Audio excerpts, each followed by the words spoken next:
Olá, eu sou a Tatiana Rainer, estamos aqui com o nosso episódio número 2 do nosso podcast Tramas Urbanas, uma parceria entre o IDUB, Instituto de Direito Urbanístico de Brasília, e o CEUB.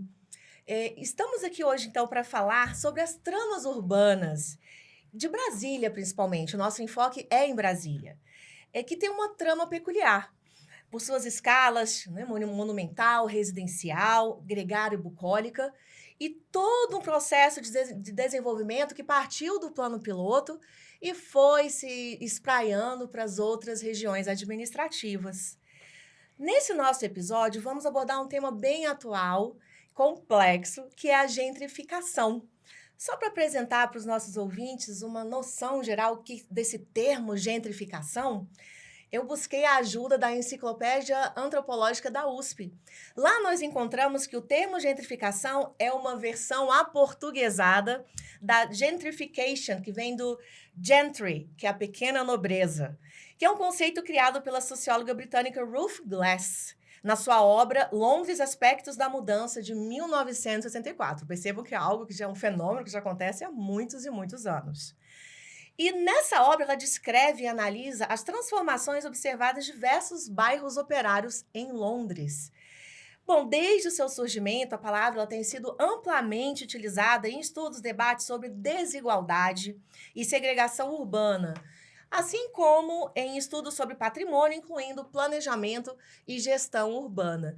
E o nosso objetivo hoje é trazer esse estudo, essa percepção para o cenário especificamente de Brasília. Para isso, nós temos uma convidada muito especial, a Marli Santos, que é doutora e mestre em Projeto e Planejamento Urbano pela Universidade de Brasília, bacharel em Direito em Geografia. Além disso, ela é docente no Centro Universitário Unieuro, consultora técnica na área socioambiental e socioeconômica, além de ser diretora secretária do Instituto de Direito Urbanístico de Brasília, do nosso querido IDUB. Com vasta experiência na área ambiental urbana no Distrito Federal e na docência, com destaque para o planejamento urbano e regional na Faculdade de Arquitetura e Urbanismo. Então, convidamos aqui Marli. Olá, Marli, tudo bem? Oi, Tatiana, tudo bem? Tudo ótimo, é um prazer estar com vocês aqui para Prazer. falar desse tema bem instigante. Prazer é nosso em recebê-la no nosso episódio número 2. E a gente gostaria de saber a sua percepção, nas suas palavras, o que seria essa tal gentrificação? Quando que surgiu esse fenômeno, principalmente aqui no Brasil? Pois é, como você já bem introduziu, gentrificação tem um marco dentro da academia, das pesquisas, né, dos estudos, com a Ruth Glass, que é essa britânica, em 64, estudando esses bairros operários que iam sendo substituídos por uma classe mais de poder aquisitivo mais alto, atraída por reformulações requalificações que iam ocorrendo nesses bairros, um comércio modificado, né, e essa população original saindo dali, sendo substituída. Mas a gente tem como nomes, como referências e de estudos que vão se intensificar depois, pela década de 70, com geógrafos. Neil Smith é um dos nomes que mais chamam a atenção, porque ele vai trabalhar com a teoria do rent gap, que é essa renda diferencial, onde ele vai dizer que a gentrificação ela tem um processo que se dá, né, ele acontece muitas vezes propositalmente, né, numa intenção de buscar a renda diferencial de imóveis que estão em determinadas áreas deterioradas, e quando passa a haver uma melhoria, né, uma atuação principalmente do Estado, né, ou em outros países, o estudo tem que ser mais detido para saber quais forças estão atuando ali, mas no momento em que essas áreas passam a ter uma uma requalificação, passam por processos de modificação, há possibilidade de compra ou venda desses imóveis por valores, muitas vezes valores muito mais baixos, porque o imóvel deteriorou bastante, e aí compra-se esse imóvel e valoriza, ele ganha uma valorização tremenda com a nova construção que vai acontecer ali. É por Então, isso que, desculpa, é por isso que tem essa percepção de que é um processo que é elaborado pela nobreza, né? Ou seja, aquelas pessoas que têm mais recursos, principalmente pela implementação imobiliária, né? Do desenvolvimento do mercado imobiliário, e promove essa expulsão das pessoas do centro. muitas vezes as pessoas que vão para esses locais fazem, movimentam um processo de modificação, de mudar as características do bairro, trazendo, inclusive, novos comércios e tal. Muitas vezes o comércio vai chegando, vai introduzindo um comércio novo, em função de um público novo que melhorou as residências, ou que tem um poder aquisitivo mais alto, e nessa condição essa área vai ganhando valor. No caso do Neil Smith, ele fala muito de algo proposital, vamos dizer assim, algo que entra fortemente a questão do mercado imobiliário, da valorização imobiliária que está sendo trabalhada em determinadas ou guardadas para um dado momento isso acontecer. E isso vai expulsar, inclusive, as pessoas que estão ali. Mas, na verdade, esse termo, à medida que vai sendo estudado, né, então, assim, durante o meu tempo na geografia, muito tempo, assim, a gente nunca estudou exatamente o termo gentrificação. Esse termo, ele ganha uma projeção, ganha mais destaque a partir dos anos 2000 no Brasil e muito na arquitetura e urbanismo. Então, os urbanistas vão se interessar muito sobre esse tema e estudar esse processo no Brasil, inclusive porque a gente passa a ter algumas questões dentro do planejamento urbano importantes, que são desafios, como a degradação, a deterioração das áreas centrais, né? Muitas pessoas de rendas mais altas, ou até em áreas de comércio, de escritórios, em áreas centrais de grandes cidades, saem para outras centralidades, e essas áreas passam a ser ocupadas por pessoas com rendas mais baixas. E, ao mesmo tempo, você passa a ter um outro processo de mudança, que é o retorno a essas áreas centrais, movimentados por ações culturais, por interesses de determinadas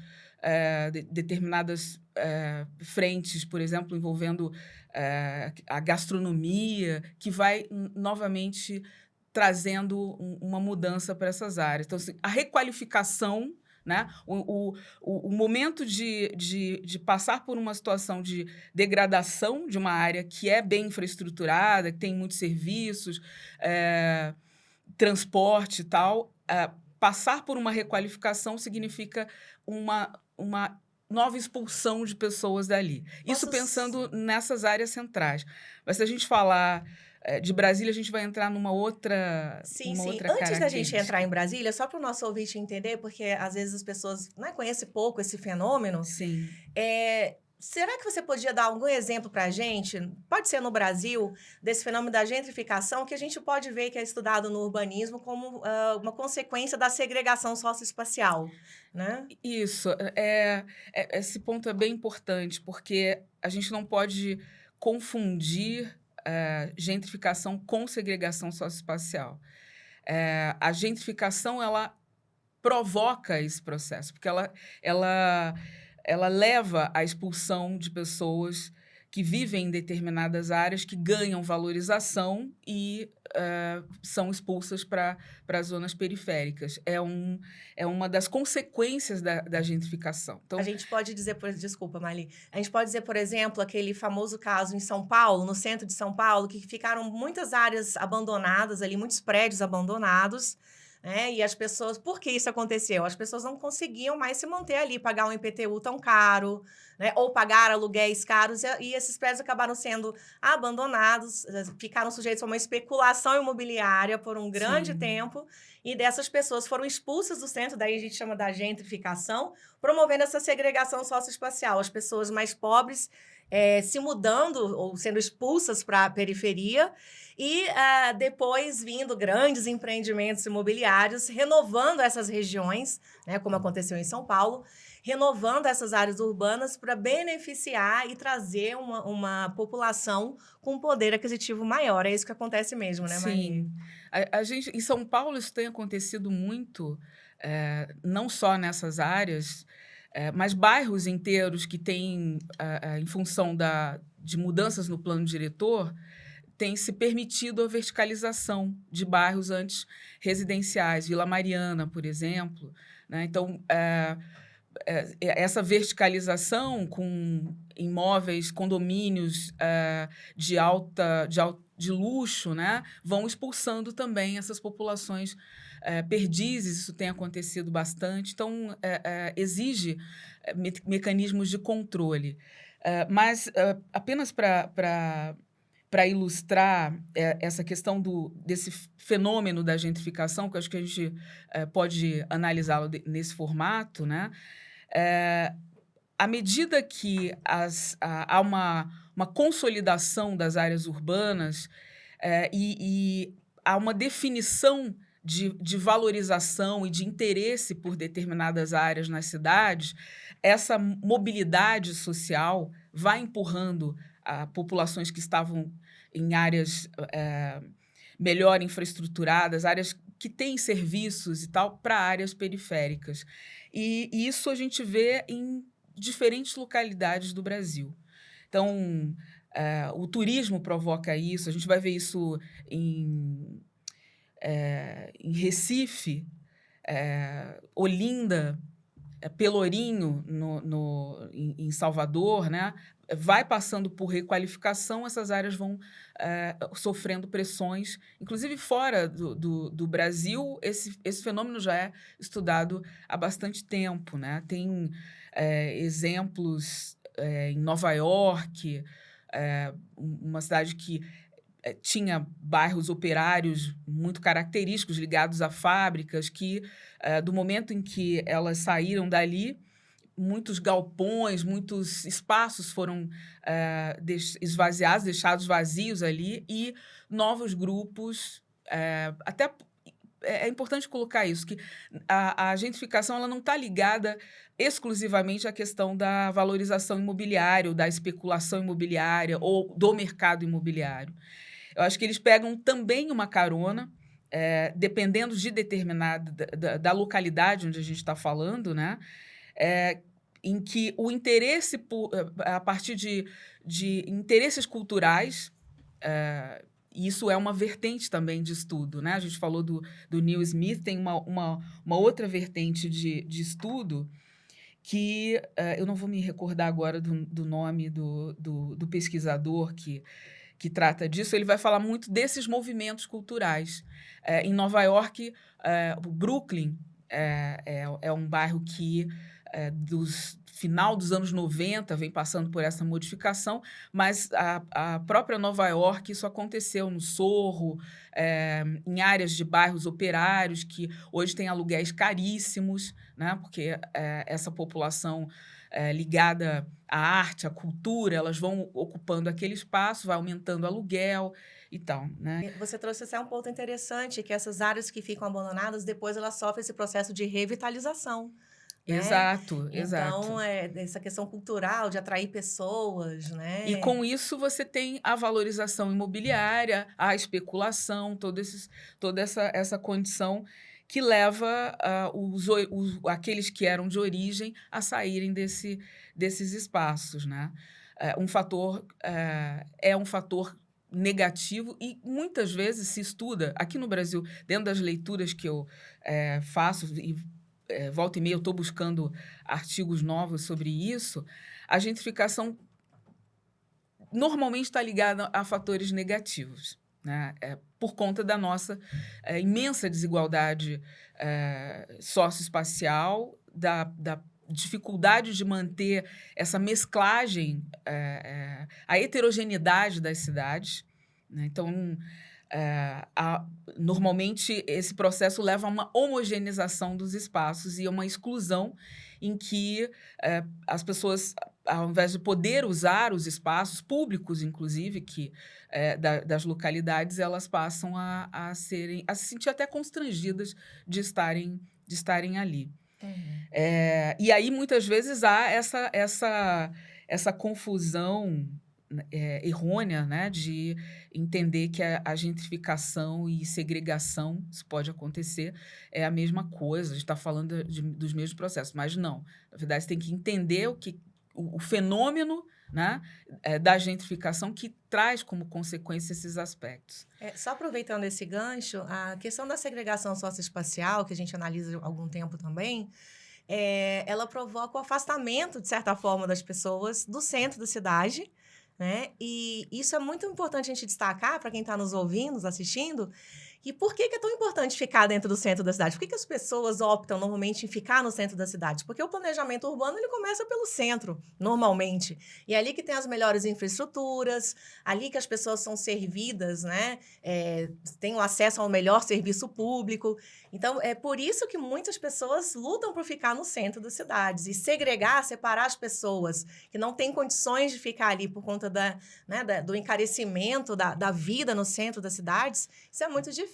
Exato. E como você mesmo mencionou, a segregação ela é diferente da gentrificação, porque a gentrificação ela acaba sendo normalmente um fenômeno de expulsão mesmo dessas pessoas, muitas vezes proposital, de expulsá-las do centro das cidades, para que ocorra, visando esse mercado imobiliário bastante lucrativo, não é mesmo? Exato.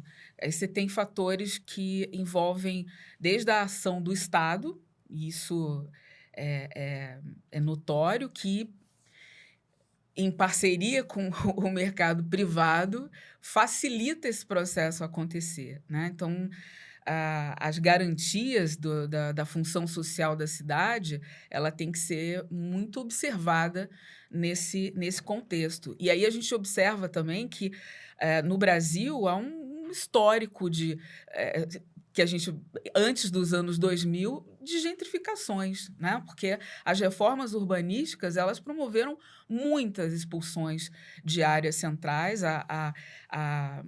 praticamente uma limpeza urbana, né?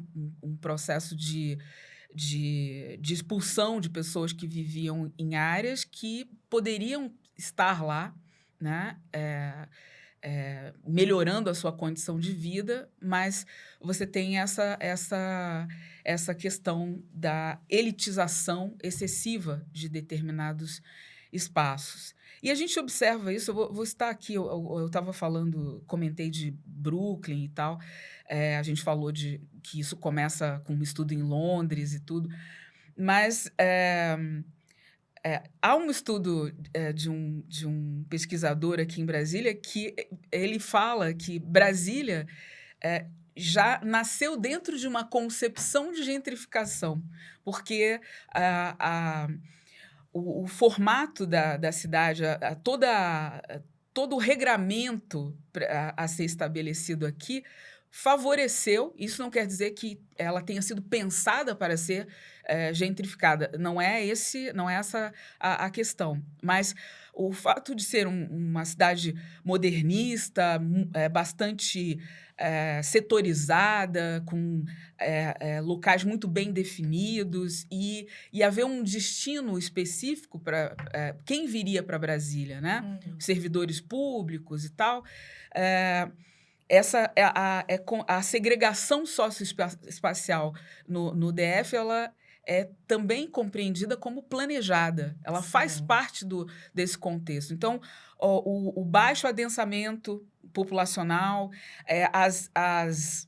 a regulação do solo bastante rígida, né? E já a criação das regiões administrativas, né, antes chamadas de cidades satélites, vão trazer essa condição de espaço gentrificado, vamos dizer Sim. assim. Eu queria até agradecer que você está trazendo o foco para Brasília, né? Uhum. E chamar a atenção que o plano piloto ele foi realmente construído, né? Nessa concepção de atender demandas da administração pública federal, trazendo, né, os 3 poderes para a capital, para a nova capital.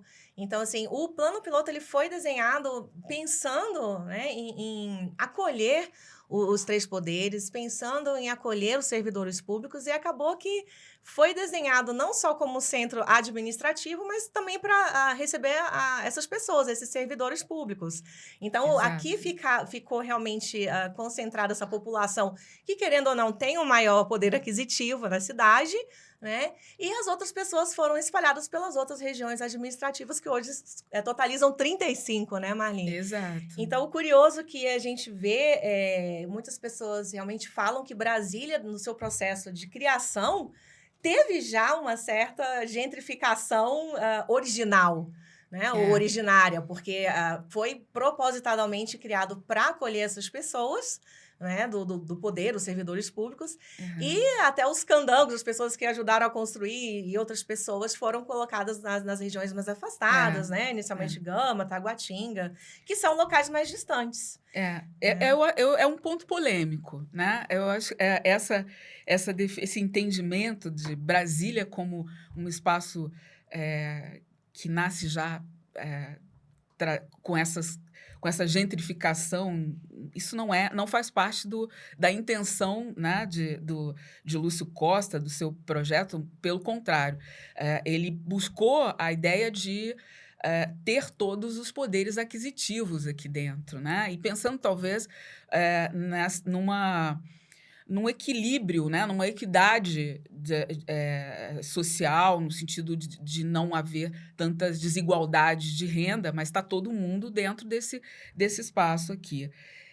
Mas o que a gente observa?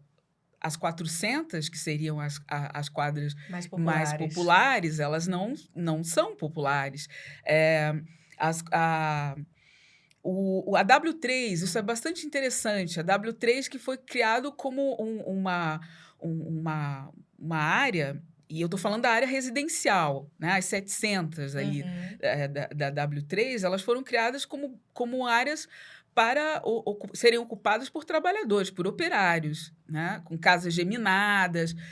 Se eu não me engano, foi até numa política, não vou lembrar o nome, a Fundação Casa Popular, talvez, tenha construído essas residências, e hoje eu tenho conhecimento pessoal, né, de pessoas que moravam no Lago Sul e que optaram, em dado momento, por comprar uma casa na W3, porque ficava mais fácil de levar os filhos à escola, enfim, cresceram, né, preferiram sair do Lago, um bairro bastante homogêneo, de classe muito alta, onde vive a classe de poder aquisitivo mais alto no DF. Eles optaram por morar na W3 por essas facilitações, pela proximidade, né? Então, é um processo que gentrifica, Posso né, aproveitar o o gancho da espaço. W3, que foi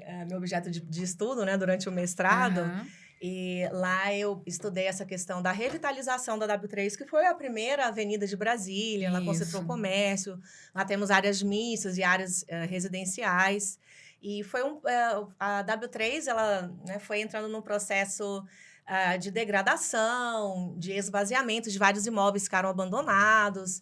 E curioso, falando em questão de habitação, né, de ocupação do espaço, muitas casas ali na W3 se transformaram em pousadas, né? Isso. Então, assim, uma certa forma de driblar essa impossibilidade da moradia, da moradia inacessível, que se tornou, de certa forma, no plano piloto. Sim. E as pessoas acabam conseguindo morar aqui também, alugando um quartinho numa pousada na W3, É um né? mecanismo de resistência, né? Exatamente. Mas também de proibição, porque teve um período, eu não sei como está agora, porque devem burlar isso de algum modo, né? Isso Mas contraria as normas, porque Porque ali é para ser moradia familiar, né? As residências ali, moradia familiar. Exato. Então, pousada contraria o uso, né? O uso autorizado dos imóveis ali. Mas, como você disse, é uma forma de resistir, né? Pois é, mas a gentrificação tem particularidades, né? Que depende tanto dessas questões socioeconômicas e geográficas, quanto do contexto político e do interesse do mercado privado, né? Sobre Brasília, a gente pode afirmar que essa dinâmica de gentrificação, ela está atrelada ao plano piloto? Você acha que a gente pode fazer essa afirmação? Esse é um ponto interessante dentro daquela perspectiva que eu te falei, me perdoe o autor se ele estiver ouvindo o podcast e eu não lembrar do nome, mas ele colocar o plano piloto como um espaço que promove essa condição da segregação, né? Pensando na questão da valorização imobiliária, né? Da supervalorização imobiliária, a gente entende que o plano piloto, ele, na verdade, se revaloriza o tempo todo, né? Tem um termo melhor que não me vem à mente agora, mas tudo que está próximo a ele vai trazer essa possibilidade de valorização imobiliária, do custo da terra e, consequentemente, vai provocar esse processo de gentrificação. E aí, uma requalificação da terra, isso, né? Um exemplo que eu diria assim, clássico, a gente pode citar vários ainda, assim, mas é o Guará. Então, assim, o Guará está a 12, 13 quilômetros do plano piloto, foi criado como um bairro para a classe trabalhadora, ficar mais próxima do setor de indústria, isso já por críticas que foram realizadas aqui de criar as regiões administrativas, né, as antigas cidades satélites muito distantes do 20, 30, 40 quilômetros do plano piloto, fez-se o Guará. Começa ali com Guará 1, Guará 2 depois, e hoje é um espaço muito gentrificado. E né? muito valorizado. E muito né? valorizado, porque há uma pressão urbana, né? Uma pressão nessa condição da valorização da terra, que se estende a essas áreas mais próximas. Então, dentro de um contexto de mobilidade social, ela ocorre. Pessoas que até vêm de fora, muitos...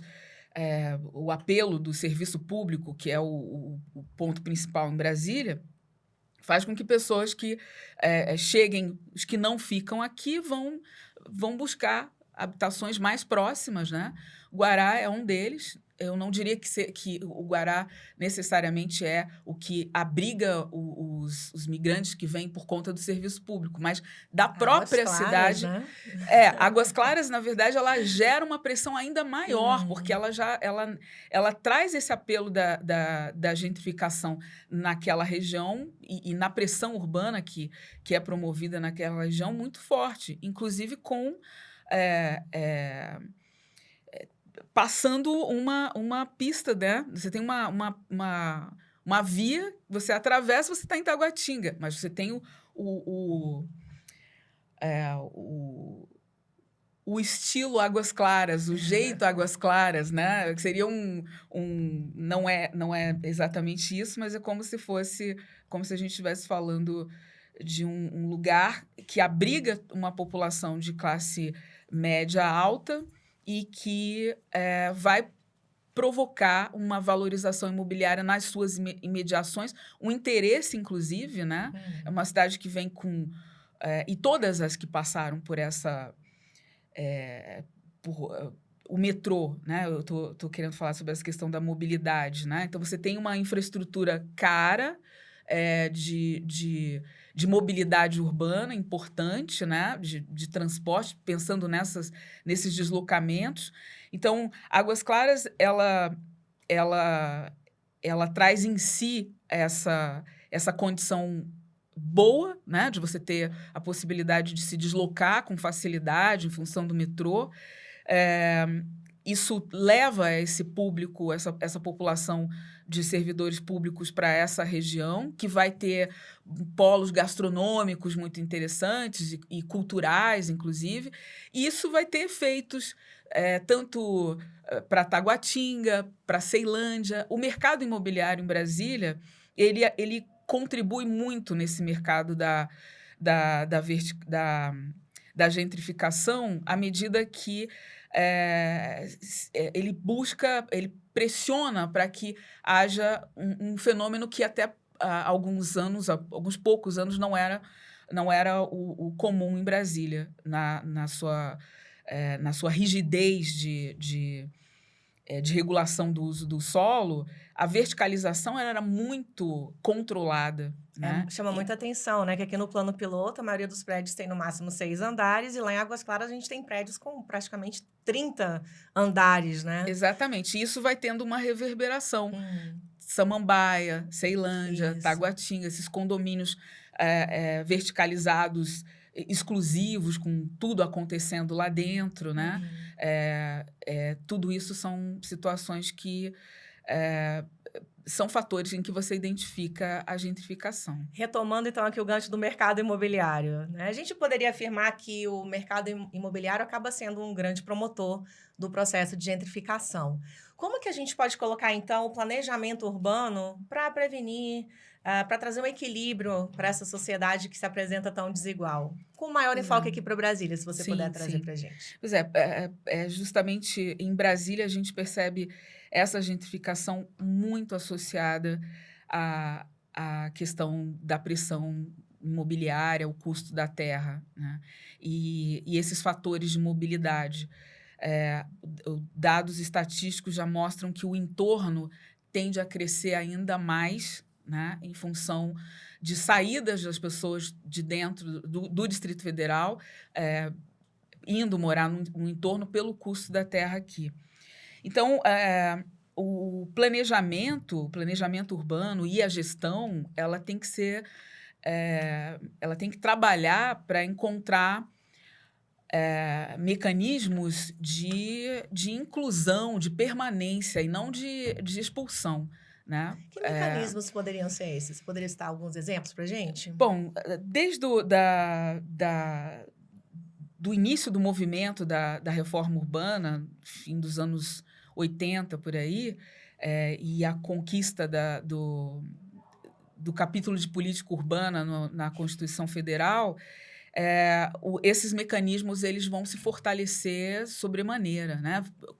Tendo o ponto aí maior de referência, o Estatuto da Cidade, que traz uma série de diretrizes e instrumentos urbanísticos voltados, tributários, né, financeiros, para lidar com essas adversidades que estão presentes no ordenamento, o que são provocadas pelo ordenamento urbano municipal e aqui em Brasília também. Você acha que, por exemplo, moradia popular, criar um número mínimo de moradia popular em projetos, por exemplo, de operações urbanas consorciadas para revitalizar essas áreas centrais que tinham ficado abandonadas antes, seria um desses mecanismos? Eu acho que são ações conjuntas, Tatiana. Não dá para a gente pensar que... Bom, o instrumento Operação Urbana Consorciada é um instrumento robusto, muito importante. As modificações que ele provoca nos lugares onde se decide fazer uma operação, que pode envolver uma requalificação, que pode estar associada a uma malha viária e tudo, ele vai trazer a valorização. A ideia é que ele traga uma valorização, sobretudo mobiliária, né? E não exatamente provocada pela supervalorização da terra. Então, na parceria público-privada, envolvendo também a sociedade, o ideal era que se colocasse ali uma série de instrumentos, porque o interessante da operação urbana é que você tem um instrumento que dentro dele funcionarão, ou pode-se alocar vários outros instrumentos, como zonas especiais de interesse social, que definiria espaço para essa população de renda mais baixa, mecanismos de uso e ocupação do solo mais cuidadosos, né, para que essas pessoas não saíssem, não fossem expulsas dessas áreas, mas o que a gente tem visto não é isso, né? Então, Porto Maravilha, operações urbanas em São Paulo, não é exatamente o que a gente tem, o que a gente tem visto, mas o Estatuto da Cidade, refletido nos planos diretores, no nosso caso aqui do Distrito Federal, trazem muitos instrumentos que favoreceriam esse controle dessa hipervalorização imobiliária, e mecanismos que permitiriam as pessoas estarem, sendo bem utilizados, a permanecerem nos locais onde elas vivem sem expulsão. Qual deles você citaria, se você pudesse escolher um?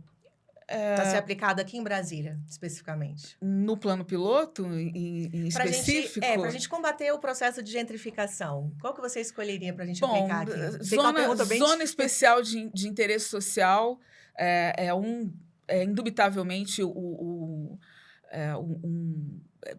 pensando nessa questão da exclusão social, ele é um instrumento importantíssimo, fundamental, que, nas suas características, cabe para locais que passam por requalificação, que a destinação do uso do solo pode ser fixada para esse grupo de renda. Mas esses mecanismos apenas, eles não são suficientes. Você tem que capacitar as pessoas, tem que dar trabalho. Entender o planejamento não é entender o planejamento da forma física, de uma atuação física, de modificação de usos ou de definir instrumentos de uma maneira abstrata e não torná-los concretos. E isso depende também de como se vai valorizar a sociedade, como vai dar condições dessa sociedade se manter nesses espaços. Porque se você simplesmente coloca a pessoa para... Você define que uma área, o setor comercial sul. Então, é algo que vem sendo discutido há muito tempo, né? É uma área central que entrou em obsolescência. Isso. Então, é uma área que entrou em obsolescência, tem ali uma infraestrutura incrível, o custo da terra ali é bastante alto, né? Por toda a valorização, por todo o investimento público que foi feito ali, fala-se da colocação de habitações sociais ali. Sim, só para ressaltar que tem vários imóveis vazios, desocupados, isso, né? Exato. Imóveis ociosos que poderiam ser utilizados com essa requalificação, incluindo no projeto Moradia Social. Exato, e que seria fantástico, só que é algo que há uma rejeição social por parte desse desequilíbrio econômico, né? Como eu falei, a rentabilização excessiva dentro do plano piloto já é um fator que, se essas pessoas não vêm com um entendimento e um controle de que elas não podem, que aquele lá é o espaço que ela deve valorizar, ter para ela, a tendência é de sair de lá. É verdade. Né? É de estar dentro desses mecanismos de pressão. Então, eu diria que a desigualdade social em Brasília e no Brasil ainda é um grande obstáculo para que a gente pense em usar esses mecanismos de planejamento, esses instrumentos, da maneira mais efetiva. Entendo, né? Isso é algo que tem que ser... É um compromisso que tem que ser social, político e do próprio mercado, que é algo, pensando na ideia da lucratividade, é algo muito complicado de acontecer. Né? Perfeito. Acho que você traz para a gente uma excelente reflexão que o planejamento urbano ele precisa ser, antes de tudo, inclusivo. né? Então, Exato. aproveito aqui para te fazer uma pergunta final. O que você pode deixar para a gente em termos de mensagem final sobre a gentrificação no DF, perspectivas? Seu olhar é otimista? Você acredita nessa transformação urbana inclusiva? Momento momento difícil, porque o que eu acompanho, e eu estudo Brasília há muitos anos, né? Eu não sou muito otimista, não. Eu sou mais pessimista. Eu acho bastante difícil de uma política que envolva uma população de rendas mais baixas dentro do plano piloto. Acho que a tendência é sempre de expulsão desses grupos econômicos de poder aquisitivo mais baixo. E essa tendência ela tende a ter um efeito em cadeia, né? À medida que esses espaços eles vão sendo melhorados ou há um interesse do mercado imobiliário em áreas próximas do plano piloto. E isso a gente tem visto muito nas regiões administrativas. É só visitar, ter algumas variáveis de análise e você vai perceber que muitas pessoas seguem saindo das suas áreas para áreas mais distantes. A própria condição de a permissividade no uso da terra, na condominialização horizontal, sabe? Que está diretamente ligada à terra, mas no momento que as pessoas ocupam esses espaços, você já tem eles estão usufruindo de valorizações que são provocadas, né? Jardim Botânico, Sobradinho 2, né? São áreas que foram criadas e que ela em si já traz a gentrificação consigo, porque acabam virando espaços exclusivos, fechados, né? Então, a Vila Planalto, a Vila Telebrasília, são exemplos que a gente não colocou aqui anteriormente, né? Mas são espaços de resistência que estão gentrificados, né? A população de renda mais baixa que vivia nessas localidades, se tem algumas que resistem ainda, por resistência, né? Mas a tendência é de saída. É né? verdade, Marli. Você trouxe para a gente essa realidade da gentrificação, algo muito complexo. Mas em outros episódios a gente vai trazer mecanismos né, que trazem essa luz para a gente acreditar na transformação urbana inclusiva, apesar dessa realidade atual ser um pouco difícil de romper essas barreiras, né? Mas vamos ficar com a fé, né, de um planejamento urbano inclusivo, melhor, que possa melhorar a vida das pessoas nas cidades. Eu agradeço muito, Marli, a sua participação nesse nosso episódio das Tramas Urbanas. Muito obrigada mesmo. Foi muito enriquecedora a sua participação. Obrigada a você, Tati. É um prazer estar aqui representando também o IDUB, né, na nossa trajetória aí de levar educação urbana para a população, conhecimento, né, e aprendizado também, né? E nessa área onde a gente vive, que é Brasília, né, uma região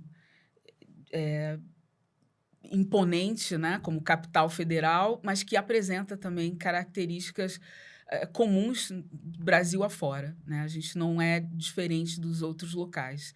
E o tema, de fato, é um tema bastante complexo. Ele tem muitas nuances. Espero que eu tenha deixado aí algumas sementes de interesse. Com né? certeza, Marli. Agradecemos muito. Muito obrigada. A gente que agradece. Agradeço a vocês que estavam aqui conosco até agora e espero encontrá-los num próximo episódio do nosso podcast Tramas Urbanas. Nós ficamos por aqui. Até já!